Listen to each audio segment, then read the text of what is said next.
Pasco, j'ai 62 ans. J'ai écrit 3 livres depuis 2 ans, Délit d'élu, Pilleur d'État et Du goudron et des plumes. Je suis ce qu'on appelle tout à fait modestement, un éveilleur de conscience. J'essaye de mettre sur la table ce que des élus ont caché sous le tapis. Je l'écris dans des livres, et puis apparemment ça plaît bien, puisque j'en suis à presque 100 000 ventes sur les 3 livres, sans avoir fait jusqu'à présent une seule grande télé. Donc voilà, je suis marié, j'ai 6 enfants, je suis un homme comme tout le monde, je suis pas plus intelligent, pas moins intelligent, mais c'est vrai que je supporte pas la justice, et je supporte pas que des gens qui sont soi-disant exemplaires nous fassent croire qu'il faut qu'on se restreigne, alors qu'eux s'en mettent plein les poches.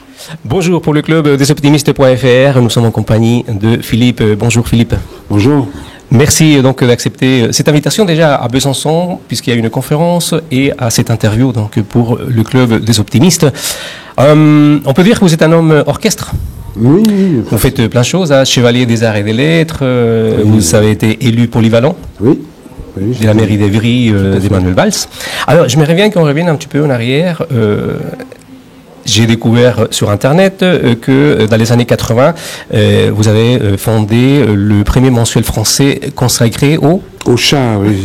À l'époque, il n'y avait pas de mensuel sur les chats, donc j'ai fondé le premier magazine mensuel uniquement consacré aux chats, qui a bien marché puisqu'on avait presque 3000 adhérents au bout de 1 an, et on a été racheté par une filiale de 30 millions d'amis qui nous a laissé essuyer les plates et puis qui après nous a racheté. Le journal existe encore, le mensuel maintenant s'appelle À tout chat, je crois, quelque chose comme ça.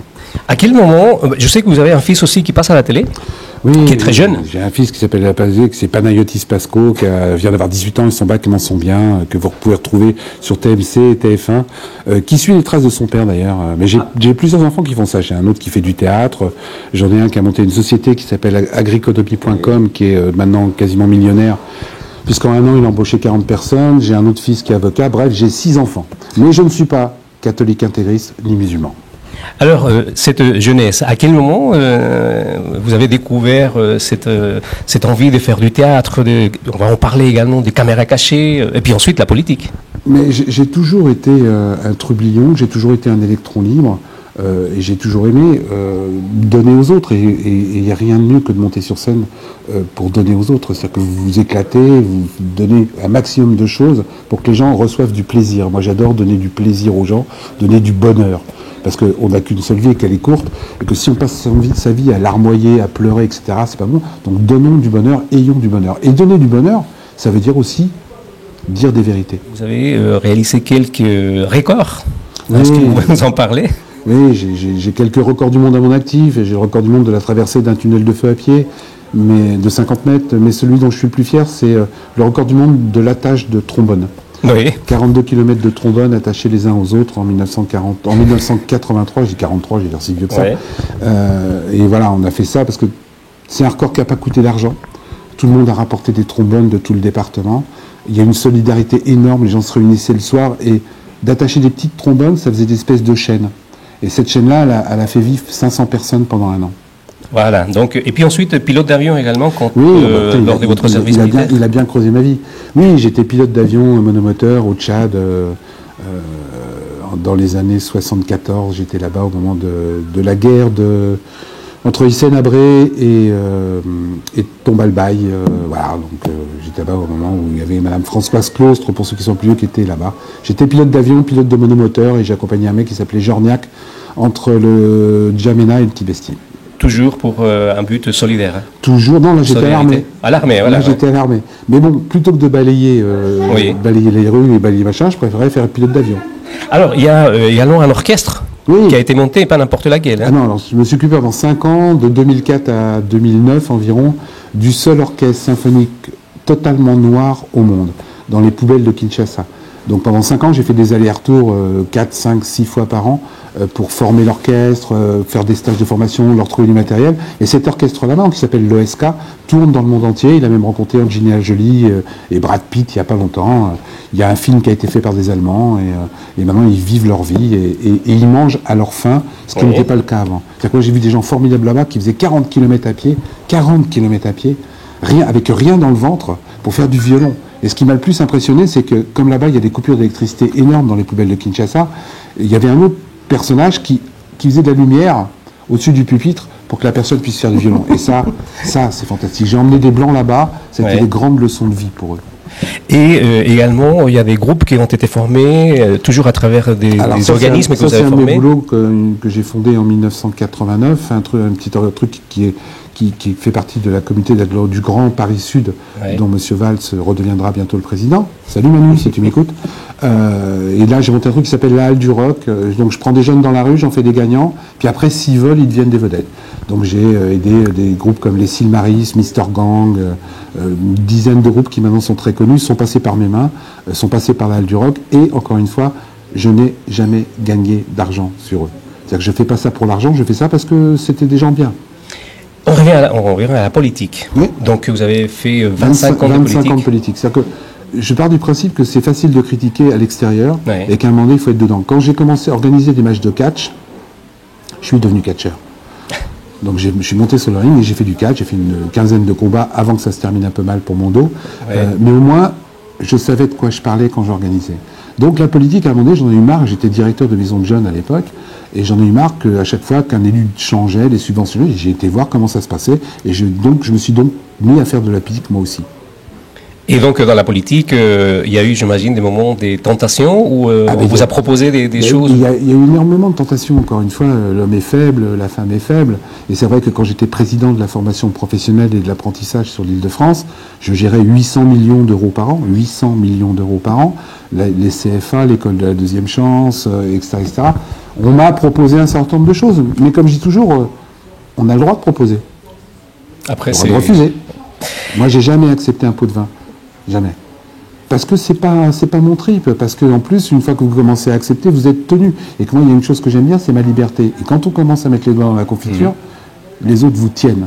Et vous êtes comme ça. Et moi, j'aime trop être libre. Et ce qui vous permet aujourd'hui, bien évidemment, d'ouvrir ma gueule. Voilà, et écrire 3 livres, donc des livres d'élus, Pilleurs d'État, et du goudron et des plumes. D'ailleurs, je vous le conseille, achetez-le. Je connais l'auteur, il est sympa. Oui, moi aussi. Il paraît qu'il est assez sympa. Alors, on a l'impression, quand on lit ces livres, que c'est une sorte de revanche peut-être contre les hommes politiques, ou peut-être une frustration parce que Philippe, parce qu'on n'a pas. Je ne suis pas du tout aigri. Voilà. Je n'ai jamais été aigri. Sauf que j'ai vu des choses, je les ai découvertes, et j'ai la capacité de fouiller sous le tapis. Et moi, je me sens pas. Je dis, pour moi, c'est pas possible. Quand je découvre quelque chose, il faut que j'aille jusqu'au bout. Un jour, dans mon bureau, il y a quelqu'un qui est rentré, une mère en pleurs, qui me disait, Philippe, mes enfants sont en train de mourir. Ils ont une leucémie, il n'y a pas de banque de donneurs de moelle osseuse. Pendant 8 ans, j'ai monté la banque de donneurs de moelle osseuse en France, qui était à 600 donneurs quand je l'ai pris en main. Et quand on l'a quitté, il y avait 120 000 donneurs. Parce que quand quelque chose vous arrive, vous avez 2 solutions. Soit vous fermez les yeux, vous tournez la tête, soit vous ouvrez les yeux et vous rentrez dans le combat. Moi, je préfère ouvrir les yeux et rentrer dans le combat. Donc, à un moment donné, j'ai découvert des choses en politique. J'ai dit non, ça suffit. Moi, j'ai jamais voté en fermant les yeux. J'ai toujours voté en étant convaincu. Plusieurs fois, quand j'étais maire adjoint de M. Manuel Valls, j'ai refusé de voter certaines choses en conseil municipal. Manu m'a convoqué en me disant « Tu comprends pas, tu m'expliques pas, je vote pas ». Moi, je veux bien voter, mais je veux être convaincu. Je veux bien mourir, mais je veux savoir pourquoi. Donc, si on ne m'explique pas pourquoi, je ne vote pas. Et j'ai toujours été comme ça. Donc, ce n'est pas une revanche, et je ne suis pas aigri en écrivant ces 3 livres. Et dans ces 3 livres, donc, on découvre des choses qu'on peut considérer parfois grossières, mais qui existent. Hein. D'abord, tout est factuel dans ces 3 livres. Je n'ai rien inventé. Tout ce que j'ai écrit est vrai, vérifié. J'ai eu sur 1200 noms, parce que je mets les noms, c'est-à-dire que je vais jusqu'au bout de ma logique. Je ne me contente pas de dire, je mets les noms, je mets ce qu'ils ont fait, et je mets où ils l'ont fait. Je n'ai eu qu'un seul procès, parce que j'avais fait une petite erreur. C'est même pas une malversation, c'est une petite erreur de 2 lignes que j'ai rectifié depuis. Donc 1200 noms, je n'ai mis que des choses vraies. Ce que j'ai mis est factuel. J'ai mis les avantages et les privilèges que s'octroient les élus en nous demandant, nous, de nous serrer la ceinture. Ce qui est inadmissible. Alors, pas tous les élus, je le précise bien. Voilà, justement, hein, parce qu'une des critiques qu'on essaye de vous porter, c'est reproche, c'est... Je travaille pour le tous pourri, je travaille pour l'abstention. Non, je travaille pour la transparence. C'est l'inverse. Quand on est positif comme moi, on sait que plus on est transparent, moins les gens pourront abuser. Moins ils pourront abuser, mieux ça ira. Les extrêmes n'existent que sur la paupérisation et sur l'opacité. C'est-à-dire que quand tout va bien, les extrêmes, ils n'existent pas. Ouais. Donc je ne travaille pas pour les extrêmes, moi je travaille contre les extrêmes. Mais je travaille contre les extrêmes en étant transparent. plus les gens sauront, moins on pourra abuser. Vous venez de prononcer le mot positif. Je fais partie du club des optimistes. On me dit que ça ne colle pas trop le fait de vous avoir invité à Besançon, puisque c'est pas très positif ce que vous dites. Non, c'est faux. C'est totalement positif. Est-ce que la vérité n'est pas positive? Ouais. Est-ce que le fait d'être transparent n'est pas positif? Moi, je trouve que c'est éminemment positif. C'est l'éternel problème de la bouteille à moitié vide et la bouteille à moitié pleine. Il y a des gens qui regardent une bouteille, ils la trouvent à moitié vide. Il y a des gens qui la regardent et ils la trouvent à moitié pleine. Moi, je la trouve à moitié pleine, et dedans, dans ma moitié pleine, c'est de la vérité. Aux gens de s'en emparer. Plus on sera transparent, moins les gens pourront abuser. Moi, j'ai jamais caché mon salaire. Pendant 20 ans, mon salaire, il a été affiché derrière moi. C'est vrai que je gagnais mieux qu'un ouvrier ou qu'un OS, etc. Mais je pouvais l'expliquer. Et à partir du moment où c'était affiché, j'ai jamais eu aucun problème avec tous les jeunes qui venaient me voir. Aucun. Petite anecdote justement par rapport au salaire des élus et tout ça, par rapport à la retraite. C'est pas des salaires, c'est des indemnités. Des indemnités. Parce qu'il faut que vous sachiez que dans la Constitution, à l'article 2, il est marqué que les élus sont bénévoles. Ah oui. Je vous blague pas, c'est marqué dans la Constitution française. Donc c'est pas des salaires parce Non, c'est pas des salaires, c'est des indemnités. Ce qui leur permet de magouiller allègrement avec tout ça. Donc, par rapport à la retraite, vous avez été étonné quand vous êtes allé consulter Moi, le premier, je veux dire, j'arrive à un âge canonique, excusez-moi, j'ai été voir pour ma retraite, et je me suis aperçu que j'ai fait 15 ans d'élu rémunéré, 15 ans. J'ai quasiment autant de points Aircantec en 15 ans d'élu que depuis l'âge de 14 ans où je travaille. J'ai demandé à la dame, il n'y a pas un zéro en trop, là? Vous n'êtes pas gouré, madame? Ah ben non, putain, la soupe est bonne. Mais c'est normal, puisque quand on cotise un an en tant qu'élu, la mairie ou la collectivité abonde d'un an. Donc j'ai cotisé 15 ans, mais en fin de compte, j'ai 30 ans de cotisation. Et donc ça change la face des choses. En plus, et il faut le savoir, les élus, c'est les seuls qui ont une retraite par capitalisation. Ils se battent pour qu'on ait une retraite par répartition, et eux ont une retraite par capitalisation qui, en plus, est subventionnée tous les ans. Je parle des députés. Donc il y a quand même un malaise. Nous, on nous explique qu'on ne peut pas et qu'on réduit notre salaire, et eux, on subventionne tous les ans pour qu'ils puissent toucher leur retraite. J'ai un problème. J'aimerais bien que ces gens-là, qui nous demandent d'être exemplaires, soient eux aussi exemplaires. Donc la retraite, ça fait partie un petit peu de tous ces magouilles. Je ne vais pas tous vous les citer parce qu'il vous faudrait 3 heures d'émission. Mais est-ce que c'est normal aujourd'hui qu'on donne de l'argent de poche sans contrôler aux députés, aux sénateurs, aux membres du CESS? Et ce n'est pas 500 euros, c'est combien à peu près? C'est 5 770 euros par député, 6 200 euros par sénateur. C'est de l'argent de poche. Moi, je suis chef d'entreprise. Si je paye un restaurant à quelqu'un, je suis obligé de le justifier. Si je ne le justifie pas, je risque d'être mis en examen pour abus de bien social. Ouais. Je suis obligé de payer et je donne ma facture au comptable qui me rembourse. Les élus, non. Et vous ne pouvez pas manger 3 fois. C'est un problème. Les élus, on leur donne du pognon, ils en font ce qu'ils veulent. En plus, j'ai du mal à comprendre, je le dis souvent dans mes conférences, un élu qui a plusieurs mandats, il a plusieurs frais de représentation. Moi, je déjeune qu'une seule fois par jour. Pourquoi on lui rembourse 3 fois le déjeuner? Tout ça, c'est des trucs qui me rendent fou. Parce qu'on nous demande, nous, d'être heureux avec 540 € pour les gens qui sont au RSA. On culpabilise les gens du RSA. Ouais. Et ces mecs-là s'en mettent plein les fouilles. Ça suffit, arrêtez de nous prendre pour des cons. Et on met des contrôles, justement, pour qu'il n'y ait pas des abus. Les contrôles, il y en a plein. Les contrôles, c'est pour les petits, pas pour eux. Là aussi, ça m'énerve. C'est-à-dire qu'aujourd'hui, on peut contrôler les comptes en banque quasiment de tous les salariés. On peut croiser les informations de tous les salariés pour savoir si malheureusement tu n'as pas plus d'enfants, si tu te rends pas un petit peu. Mais eux, on ne peut pas. Pourquoi on ne pourrait pas eux? Mais c'est à eux en premier qu'il faudrait. C'est à eux de nous montrer l'exemple. Pourquoi on ne peut pas contrôler le compte en banque d'un élu?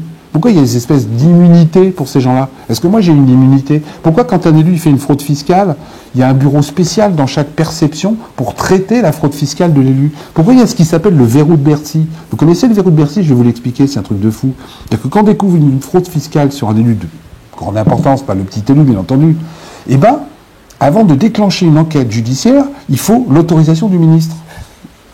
Mais s'il y a faute, pourquoi j'ai besoin de l'autorisation du ministre pour déclencher une enquête judiciaire? Eh bien ça s'appelle le verrou de Bercy. Et quel que soit le gouvernement, il ne le retire pas.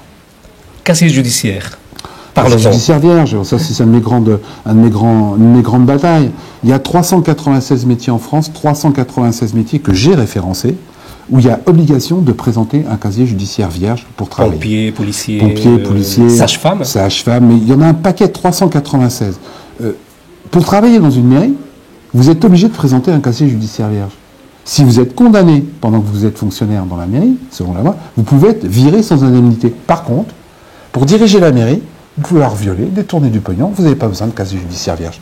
Il y a un non-sens qu'il faut arrêter. Et en plus, ça commence à marcher. On a lancé une pétition nationale qui prend de l'ampleur. C'est sur mesopinions.com, casier judiciaire vierge. Vous suivez le lien et vous signez. Elle commence à avoir du monde, puisqu'on a dépassé les 150 000 presque, là, maintenant, vu la pression médiatique, là, il n'y a pas longtemps, en disant que maintenant, pour se présenter comme élu, il va falloir présenter un casier judiciaire vierge. J'ai dit, c'est bien, c'est sympa, mais comme d'habitude, ils se sont foutus de notre gueule. J'ai lu dans les amendements. D'abord, c'est réservé qu'aux élus locaux. Ah. Donc les députés, les sénateurs et tout, eux, ça ne les concerne pas. Intouchable. J'ai du mal à comprendre. Ils vont soi-disant voter une loi organique. 2, c'est valable en 2020. Mais attendez, ce que j'ai découvert derrière les fagots, c'est que l'inéligibilité dans ces cas-là n'est valable que s'ils sont condamnés dans la fonction de leur État. Je m'explique. S'ils violent une nana, c'est pas valable. S'ils détournent de l'argent en dehors de leur fonction d'élu, c'est pas valable. Pour qui ils nous prennent ? Ils croient qu'on ne sait plus lire maintenant ?